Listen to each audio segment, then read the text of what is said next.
everyone, I'm Annie, and this is Fueling Up with Father, and today I have with me... Father Nick Baker. Yes, our newest priest in our diocese. Let's see, how long have you been a priest now? Not like even 3.5 weeks. Yeah. Yeah. How's it been? Honestly, Annie, it's like been the greatest gift that I could have ever received. Oh. It is way better than I even thought it was going to be. Yeah. Like, it's like, because you think about it and you imagine like what it's going to be like to be a priest. Yeah. And it's all of that, but like even way better. Oh, like, it's amazing. That's so special. Yeah. What sacraments have you been able to administer so far in Yeah. your 3 weeks? So I've said mass at a lot of different places. Like, it's kind of common for a new priest to do a lot of masses of Thanksgivings at like parishes where they've been a part of. Yeah. And then I've heard a lot of confessions too. I've just been filling in, helping out. So Nice. Yeah.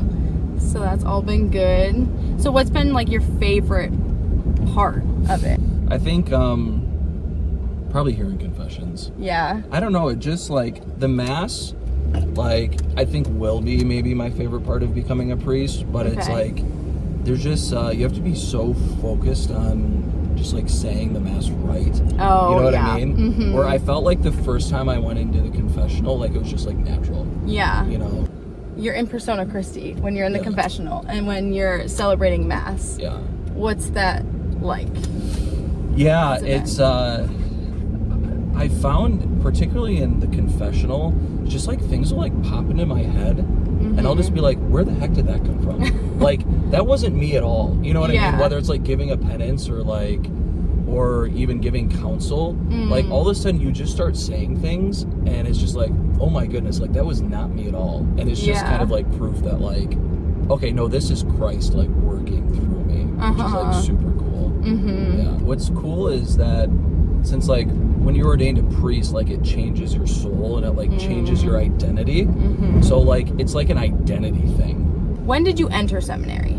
So I entered back in 2017. Okay. What was your favorite part of the formation process, or what have you really seen as fruitful now that you're a priest in these 3 weeks? Yeah, and you know, seminary, a lot of people see it as, oh, he's just got to like go to school and go to college to get a degree. But like seminary is kind of like way more than that. What they want to do is like form the person to be the best they can be, so that whatever comes up in ministry, like at least you're prepared as a human person, right? To experience that. So like they're big about like making sure the guys are like praying and like know how to pray. Like how do you hear the Lord's voice? How do you discern like for yourself, but then for other people? Yeah. And then like emotionally, like are you emotionally mature? Like, so all of that is in part done at the seminary, where you're meeting with psychologists, you're meeting with spiritual directors, you have a priest who's in charge of you, who's walking along the journey with you, seeing different areas of growth. What else can you work on? I've heard like a priest say once that, and I don't know if this is true or not, but I do like it. He said, you know, my 7 years of seminary prepared me for my first day to be a priest, and then my first day prepared me for my second day, and my second day prepared me for my third day. So, and I think there's something to that. Yeah, you know? Yeah. For the guys discerning priesthood out there, do you have to have it figured out to go to seminary? Absolutely not. I definitely didn't. Did you have it figured out? No, I definitely didn't. And what's cool is that when you go to seminary, there's like all walks of life there. Yeah. And there's different calls too, which I found interesting, where some guys are just like right out of the gate called to be a priest. And then from that moment, they go to seminary to like become a priest, right? Yeah. Where some guys are like called just to go to seminary. And they discern at seminary whether God is calling them to be a priest or whether God is calling them to a different vocation. Yeah. You know, and you see both. You know, for me in particular, like it was pretty clear that God was just calling me to be a priest. Okay. So like my discernment was never really trying to figure out what God is calling me to. My discernment was more of just like accepting it. You know, because that's hard too, to like just accept the call from God. Right? Yeah. So was it hard to, like, did you always envision your life as a married person, or no, you just... Yeah, I don't know if I gave it much thought, to be honest. It was just, I kind of was just set on doing like music stuff because that's what I did before seminary. So it was more about just like making it in the music industry. And then I was kind of like, well, I think like everything else will just kind of fall into place. So, but once I stepped away from that, it was more serious of like, oh, I actually need to discern a vocation. Right? Not just a career. Right. So what are some of your favorite songs? Oh, do you know what? 2 days ago, I just saw James Taylor live. Oh, really? For the first time. Wow. And he's one of my favorites. So I think probably one of my favorite songs is You've Got a Friend. So it was originally written by Carole King, but then James Taylor covered it and kind of made it more famous.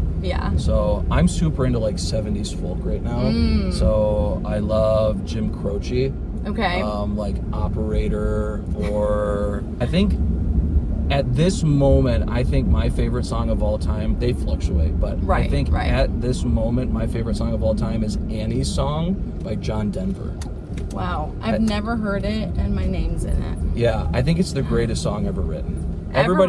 Yeah, everybody talks about country roads, and like, I'm like, no, like, you got to go into the deep cuts with John Denver, like Annie's Song. My gosh. So, yeah, you have to listen to it. Yeah, it's your song. It's my song. It's your song. It's my song. Yeah. He wrote it for me. Yeah. So. Greatest song ever written. I think it is.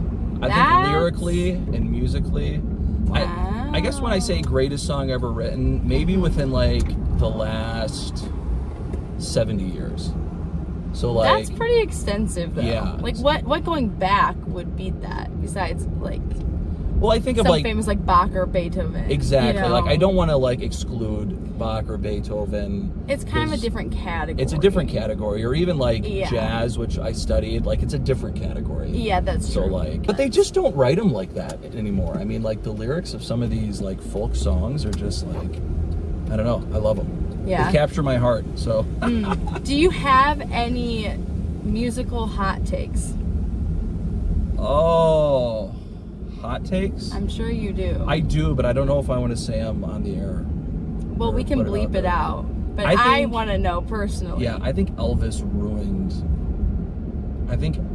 turned music into something that's not good. Wow. Yeah. That's a hot take I've never heard before. I think before Elvis, like musicality and almost painting a picture of the human experience through music was like the focus of it. Yeah. And when Elvis came in, it was turned into an image and performance. So like, what's interesting is when you see people live now, it's like everybody talks about, oh my gosh, they're such a great performer. And it's like, yeah, they are, but yet we call them musicians. So there's like a distinction that was made between being a musician and a performer, where before, like, it was just about music. That's interesting. So that's my hot take. That is a hot take. You know, I was expecting to be like, Taylor Swift's not that good. No, mine's more like historical and philosophical. You're hitting a different generation by saying that too. I know. So then Taylor Swift is what it is because Elvis paved that way for her. Yeah, and not to say there's something wrong with being a performer. Like, I would go see Taylor Swift because, like, I've heard she puts on, like, an amazing show. You know what I mean? She's a good performer. Yeah. But, so the greatest concert I've ever been to. Okay. And I've seen, like, 50 people live, probably. I've seen a ton. But I love seeing people live who are able to be amazing musicians and amazing performers at the same time. And the person I think did it the best was Bruno Mars. My parents went for his 50th. Yeah. And he loved it. Oh, it was unreal. He would not stop talking about it. It was unreal. The first concert I went to actually was not until my senior year of college. Seriously? Yeah. No way. I love music. It's just my family never really went to concerts, and so then I never really went. And now I've gone to several since then. Guess how old I was when I saw my first concert? In the womb. Well, yeah. Does that count? No, that doesn't count. Oh, okay. 3. I was 6. Yeah. And I wanted to go, and it was Creed. Remember the 90s band Creed? Yes. That was my first concert, and I was 6. That's respectable, though, honestly. And my parents knew I loved music, so that was just kind of their way, like, yeah, we had to take Nick to a concert for his birthday. That's fun. So, like, and then was that kind of a tradition then? Yeah, I mean, it's just like if somebody was coming to Van Andel, it's just kind of like, yeah, we're gonna go. We're gonna go. So going off of music, Okay. what is the best silly song with Larry? Silly song with Larry? Yeah. I don't know that. What? No, You never watched VeggieTales? not really. I was a big Barney guy. I wasn't a big VeggieTales guy. Oh my gosh. I know. What? Father Nick. I know. No VeggieTales? No VeggieTales. So, Oh my gosh. That's crazy. I grew up on like 90s Cartoon Network. Okay. Like more than anything. You know, like Okay. Rugrats and like Yeah. like, Of course. like, Of course. So, but I was a big Barney guy. So Big Barney guy. That is hilarious. Wow. Did you watch like Cyber Chase, yeah. Dragon Tales? Yeah. Did you ever do that one? Yeah, like Nickelodeon, like Yeah. some of those, Yeah. So, Oh my gosh. Well, Cat Dog. the more you cat You remember that one? Oh my gosh. That is like way back That's with like- dust on it in my brain. That's like late Cat 90s. Dog. Yeah. Oh my gosh. That was when there was like cartoons and then the Nick at Night turned on and then Right. you were like, oh, George Lopez came on, had to Yep. shut off the TV. Oh yeah. The amount of times I've woken up at like 3 a.m. and like heard the George Lopez Yes. like, theme song, right? Uh-huh. Yeah. Absolutely. Do you have a favorite movie? Do you watch movies? I do. I'm not like Okay. a movie buff, Okay. but I do have like a couple favorite movies. I Okay. think I love Godfather Part 1 and Part 2. So This like, is wild because within the past month, yeah. the number of priests who have told me to watch The Godfather, it's Oh. becoming spooky. I love it. It's becoming Yeah. spooky for sure. So I love those. I One think, and two though. yeah, 1 and Is 2. there a 3? Yeah, but you don't watch 3. It's not that good. See, Yeah. one of the priests, I forget who it was, said like 2's meh, but 3's really good, and they were debating between 3 and 1 being the best. No. No. Don't even watch 3. Disgusting. Yeah. Now, Your response was like a visceral. 2 is a little darker. Okay. Like, I mean, they're all dark, but like, Okay. yeah, I think maybe 1's my favorite, 2 is my second favorite. Okay. I really love Christopher Nolan movies. Like, I Okay. want a psychological thriller that's gonna leave me thinking afterwards. Really? So like, Memento was like one of Christopher Nolan's first movies. Like, I love that.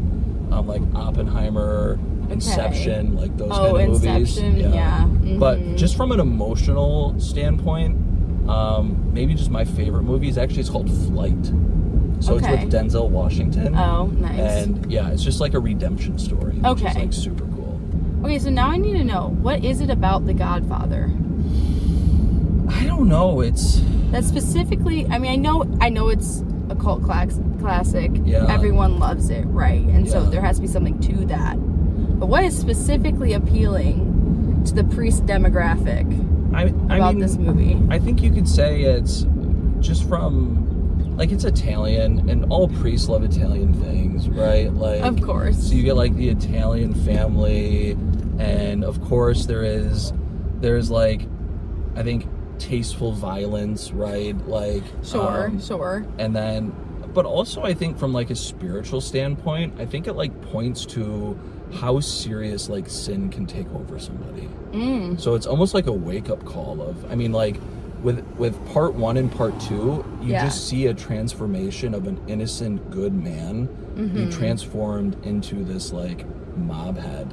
And it's kind of depressing, but yet like it just shows the human person, I think, so well. You know what I mean? That what can happen without God. And so Interesting.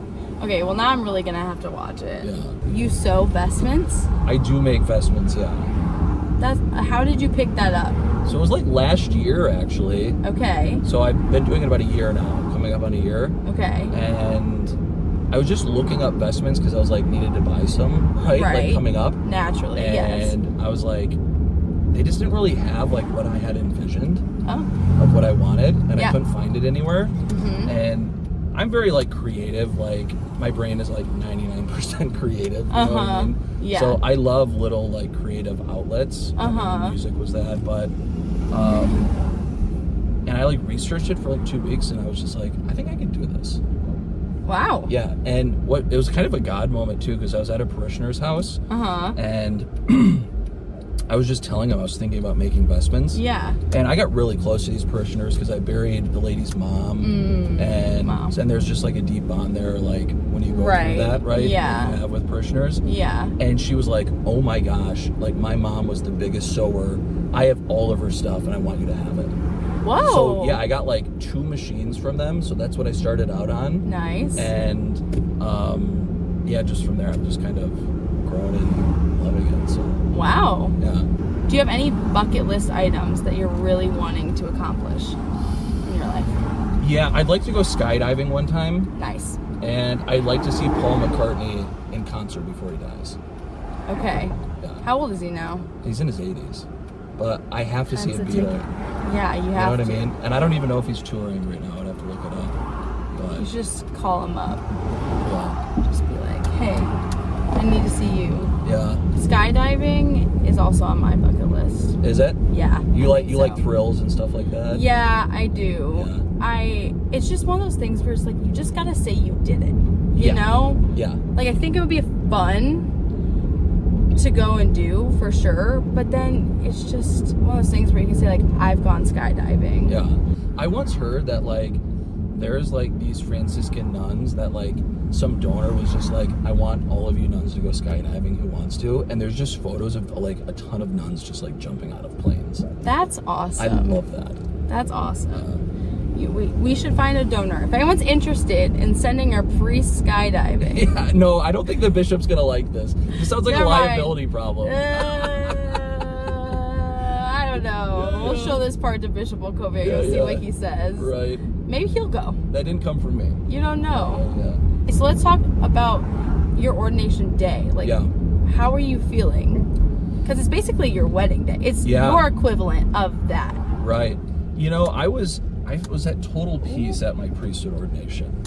And good. My diaconate, I was super nervous for. Oh, really? Because like at your diaconate, you make kind of the big promises.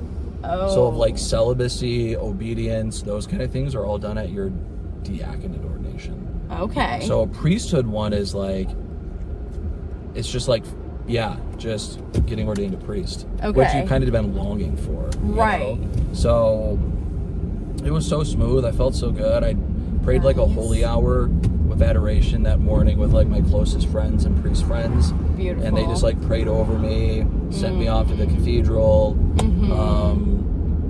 Just got to the cathedral, and there's kind of like a special room like you go to. So like it was just the priest and I just chatting. And then all of a sudden you just walk upstairs and they're like, you walk down the aisle. Like, that's crazy. Crazy. Yeah. So. Yeah. Were there any big moments during the mass where you were just like, whoa? Yeah, there was 2 moments. So the first one was during the Litany of Saints, and I was just kind of had like an open mind. It was just like, during the Litany of Saints, a lot of times priests will pray for a specific grace. Yeah. So it was like a specific thing I prayed for. And then I just felt Padre Pio, who's been always an intercessor of mine, like he was like right there. Oh, and he told me something very specific. Yeah. And that's just something that like I've held on to the last couple of weeks of he just gave me encouragement there. That's so cool. And then my second favorite part was probably the anointing or the consecrating the hands with the chrism. Yeah, I just think that's cool. That's so special. So, it's like these hands are now set apart to like do Christ's work in a very unique and particular way. Yeah. You know? Yeah. And like people would come up to me like that whole weekend and like the chrism was still on it and they would just like smell my hands. I'm like, it's like awesome. Chrism smells so good. Doesn't it? You can get chrism scented candles. Did yes. You know that? Yeah, I've seen those. Yeah. Small cool. Catholic Etsy shops. Yeah. Yeah. They're the best, right? Yeah. Oh, yeah. Oh, yeah.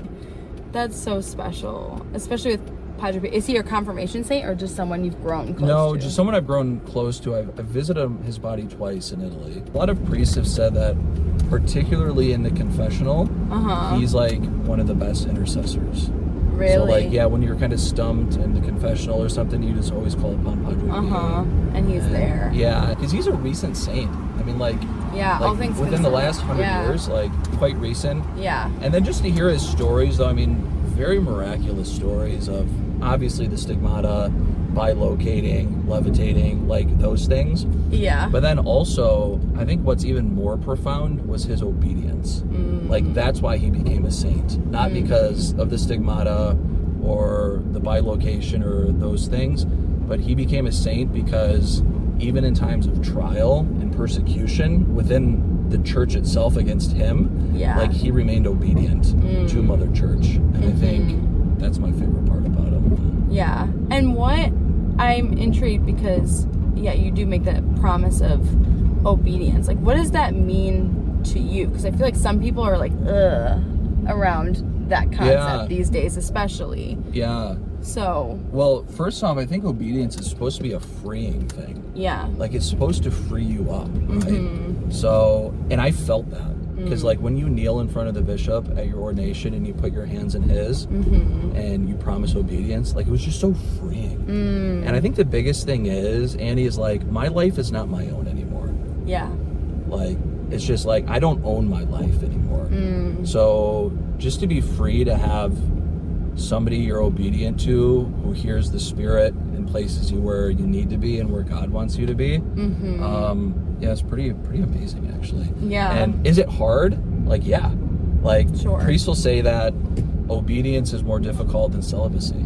Right? Yeah. But, like, it's also a super beautiful thing. And it's how the church has been around for 2,000 years. Yeah. Because of that promise. Yeah. You know, so. It's a different perspective that I don't feel like is talked about often, about how this promise can be a freeing thing, when a lot of people feel like it would tie you up. Right. But I mean, it's the same thing with, like, a married couple, is like when they make a commitment to each other, like, that's supposed to be freeing. Where it's like, okay, I'm not living for myself anymore. I'm living for the other person. Right. And there's some freedom in that. There is. You know? Most definitely. So, but I don't know. I think today, like, our culture is afraid of commitment, right?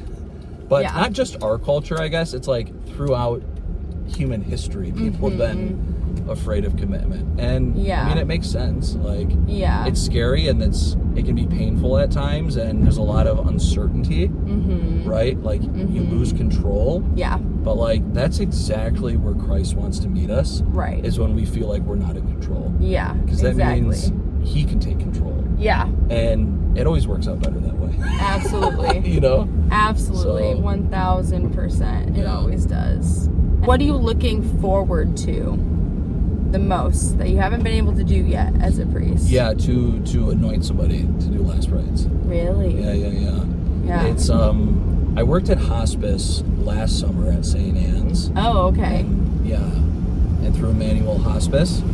And I found that when you're working and talking with somebody who's so close to meeting the Lord, like, the heavens are actually lowered.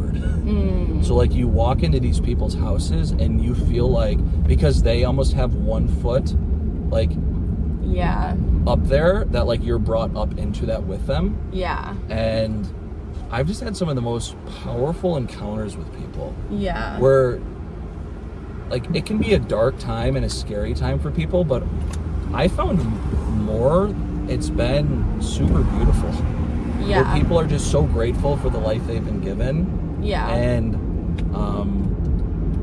and I think the priest in that role to anoint somebody, they're pretty much like handing them over to the Father. Yeah. Where it's like, Father, take now this servant who has served you.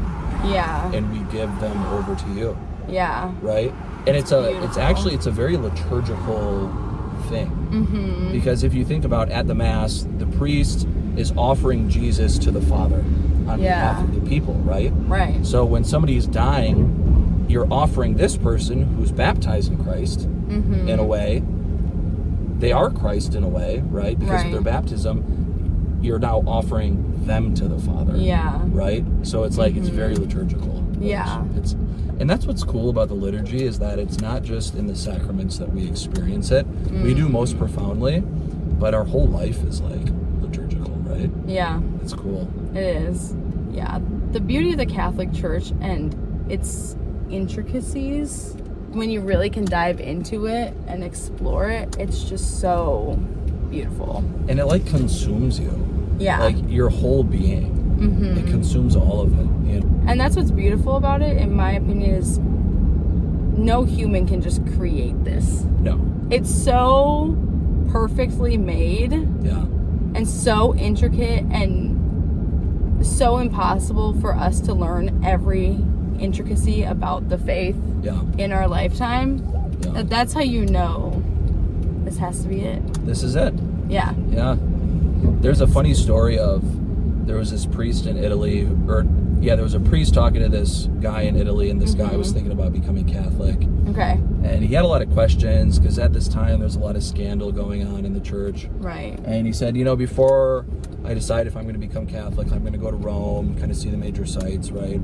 So he does this, and the priest is like, oh no, like, the church is not good in Rome right now. Like, there's a lot of scandal, there's a lot of brokenness. And he's like, and this guy's going to see that and just be like, what the heck? Right. But the guy comes back, and he goes, I want to become Catholic.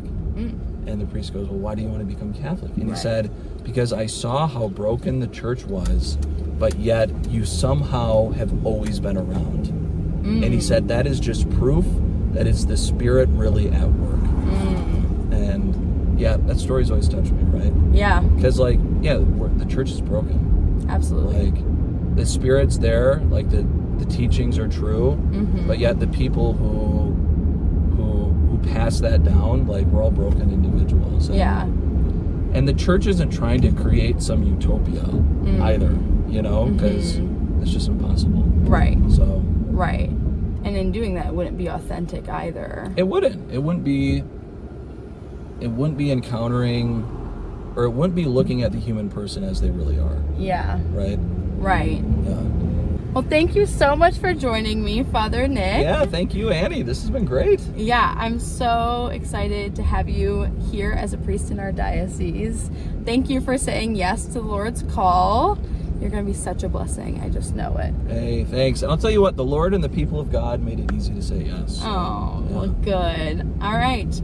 Well, we'll catch you guys next time on the next episode of Fueling Up with Father. Bye. Peace.